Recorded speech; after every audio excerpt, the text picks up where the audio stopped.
Pati mo sa camera. Wow! Tang inalaki!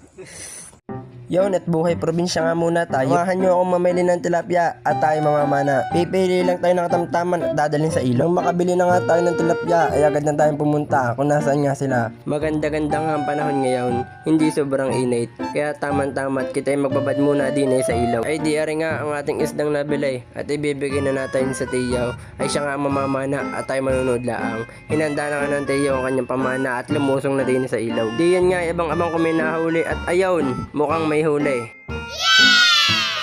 Nakadali nga din ay ng tilapyang malapad si Tiyaw sa kanyang dog style position. Umahon na nga ang Tiyaw at nakadali na ng isang malapad na tilapya. Pagkakalapad nga talaga na Ray at tayo babreak na muna doon. Magsisiga na nga ng apaw at ibabangay ating nahuli. Ayan, at nakadali pa ng kahol, ay ibabangay din natin at pampalasa din iyan. Habang nga pala nagbabangay, ay kita'y tatalon muna.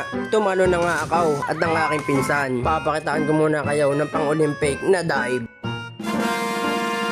Kita nyo yawn, ay hindi na maulit yawn at kasakit sa dibdib.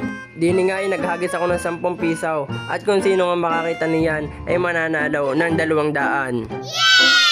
Bali marami nga din ako hinagis diyan, ay bahala na ako sino makita ng 10. Dine, may chinila sa lumutang na din at nadakma nga rin ni Nine. Tamawa na nga ng tamawa din si Ninay at chinilas na kanya nadakma. Aba, yari chinilas na ninang ba't kaya rin lumutang na, hindi na namalaya. Bali si Tutoy nga ay gumamit na ng pinagbabawal na technique.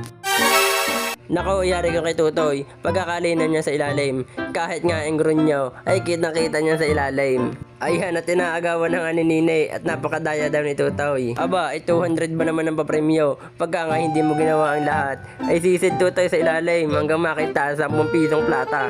Saka tagal-tagal na naghahat ng mga rey, ako'y nagutom muna. Ako'y aakyat muna at kakain. Sabi ko, ako'y tawagin na laang. Pagka may nanalo na, ako'y kakain. Sabi ko na nga ba, at si Tutoy nga ang mananalo. Ari, at tumakbo na at kinuha na ang 200 papremyo.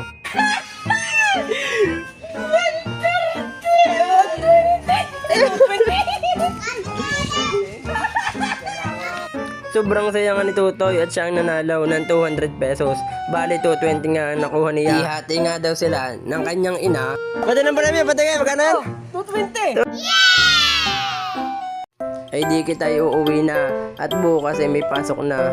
Yaw, nakakapagod nga pala ang araw na aray. Sa totoo lang ay sobrang saya ko at ako'y nakauwi uli din sa Chaong. Hanggang sa susunod na gala. Bye bye.